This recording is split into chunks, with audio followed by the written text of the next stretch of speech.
વડોદરા મહાનગરપાલિકા સંચાલિત નગર પ્રાથમિક શિક્ષણ સમિતિના સભ્યની ચૂંટણી માટે ભારતીય જનતા પાર્ટી તરફથી ઉમેદવાર તરીકે જિગ્નેશ સોનીની પસંદગી કરવામાં આવી છે। વડોદરા મહાનગરપાલિકા સંચાલિત નગર પ્રાથમિક શિક્ષણ સમિતિના સભ્યની ચૂંટણી માટે આજે ફોર્મ ભરવાનો અંતિમ દિવસ હતો। નોંધનીય છે કે શિક્ષણ સમિતિના ઉપાધ્યક્ષ અને સભ્ય ડોક્ટર હિમાંગ જોશી સાંસદ તરીકે ચૂંટણી લડતી વેળાએ પોતાના સભ્યપદેથી રાજીનામું આપ્યું હતું, જે બાદ ખાલી પડેલી આ જગ્યા માટેની ચૂંટણીની પ્રક્રિયા યોજાઈ રહી છે। ત્યારે આજે ભારતીય જનતા પાર્ટી તરફથી ઉમેદવાર તરીકે MS યુનિવર્સિટીમાં સિન્ડિકેટ સભ્ય અને રાષ્ટ્રીય સ્વયંસેવક સંઘના વિદ્યાર્થીઓ માટેની શાખામાં સેવા આપી ચૂકેલા જિગ્નેશ સોનીની પસંદગી કરવામાં આવી હતી, જે માટે પાર્ટીએ તેમના નામનો મેન્ડેટ પણ જારી કર્યો હતો।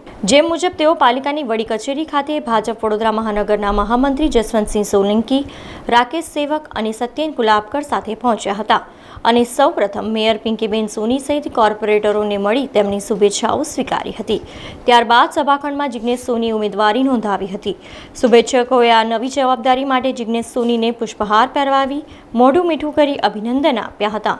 મહત્વપૂર્ણ વાત તો એ છે કે નગર પ્રાથમિક શિક્ષણ સમિતિમાં સભ્યપદ માટે યોજવામાં આવી રહેલી ચૂંટણીમાં જિગ્નેશ સોનીનું નગર પ્રાથમિક શિક્ષણ સમિતિના સભ્ય બનવું લગભગ નક્કી છે, કારણ કે ભાજપ પાસે જે સંખ્યાબળ પાલિકામાં છે તે મુજબ ભાજપના જ ઉમેદવાર જીતે તેમ મનાઈ રહ્યું છે। એ ખૂબ જ મદદરૂપ રહેશે, કારણ કે આખા દેશભરમાં એ સંસ્થા શૈક્ષણિક જગતમાં કામ કરી રહી છે। વિદ્યાભારતી ખૂબ સુંદર કામ કરે છે, એટલે જે આપણા માનનીય વડાપ્રધાનશ્રીનું સ્વપ્ન છે સાંસ્કૃતિક વારસો સાથેનું શિક્ષણ, શસ્ત્ર શાસ્ત્ર ગુરુકુલ પરંપરાની જેમ જે રીતે શિક્ષણ મળતું, જેનાથી આપણી વિસરાયેલી વિરાસત સાથે શિક્ષણ આવે, એ પ્રકારના શિક્ષણને હું એવી સંસ્થામાં કામ કરીને આવ્યો છું, એટલે એનો પણ મારા અનુભવનો લાભ મળશે। બાકી જે આપણા જે કંઈ પાર્ટીની લાઈન છે એ પ્રમાણે આગળ વધે। યુનિવર્સિટીમાં એક તક મળી હતી, ત્યારબાદ શિક્ષણ સમિતિમાં એક તક મળી છે। 1200 ઉપરાંત વિદ્યાર્થીઓનું હવે તમને સંચાલન કરવાનું છે, તેમનું ટીચવાનું છે। મારી સાથે આટલી મોટી સમિતિ છે, અનુભવી લોકો છે, એ સૌ સાથે મળીને કરીશું, એમાં કોઈ વાંધો આવે એમ નથી। પાર્ટીના નિર્ણયને કઈ રીતે જુઓ છો? તમે જે ક્ષેત્રમાં કામ કરેલું છે, ભારતીય જનતા પાર્ટી જે કોઈ કાર્યકર્તાને જે કંઈ પણ જવાબદારી આપે એ સ્વીકારીને જવાબદારી રૂપે જ કામ કરવાનું હોય છે। નગર પ્રાથમિક શિક્ષણ સમિતિના ખાલી પડેલા એક સભ્યપદની ચૂંટણી માટે આજે ફોર્મ જમા કરવાનો અંતિમ દિવસ હતો, ત્યારે બપોરના 3 વાગ્યા સુધીના અંતિમ સમય સુધી માત્ર એક જ ફોર્મ જમા થયું છે।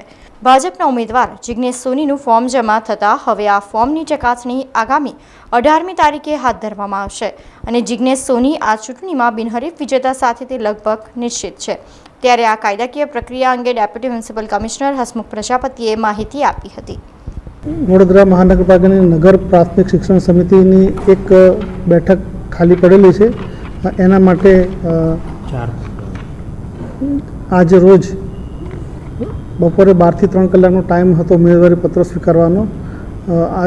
આજ 3 વાગ્યા સુધીમાં કુલ 4 ફોર્મ ગયેલા છે, તે પૈકી એક જ ફોર્મ ભરાઈને પરત આવેલ છે અને જે શ્રી જિગ્નેશભાઈ બાબુભાઈ સોની દ્વારા જે ફોર્મ ભરવામાં આવેલું છે। હવે એક જ ફોર્મ ભરવામાં આવ્યું છે। જે ઉમેદવારી પત્ર મળેલા છે એની ચકાસણીની કામગીરી તારીખ 18/7/2024ના રોજ 12 કલાકે વેરિફિકેશન હાથ ધરવામાં આવનાર છે અને ત્યારબાદ આગળની કાર્યવાહી જે ઉમેદવારી પત્ર છે એમાં જે નિર્ણય થાય એના પછી આગળની કાર્યવાહી કરવામાં આવનાર છે। સમાચારોના સતત અપડેટ માટે TNN ન્યૂઝને YouTube પર સબસ્ક્રાઇબ કરી બેલ આઇકોન પ્રેસ કરો અને અમારી સાથે જોડાયેલા રહો Facebook, Instagram અને Twitter ઉપર।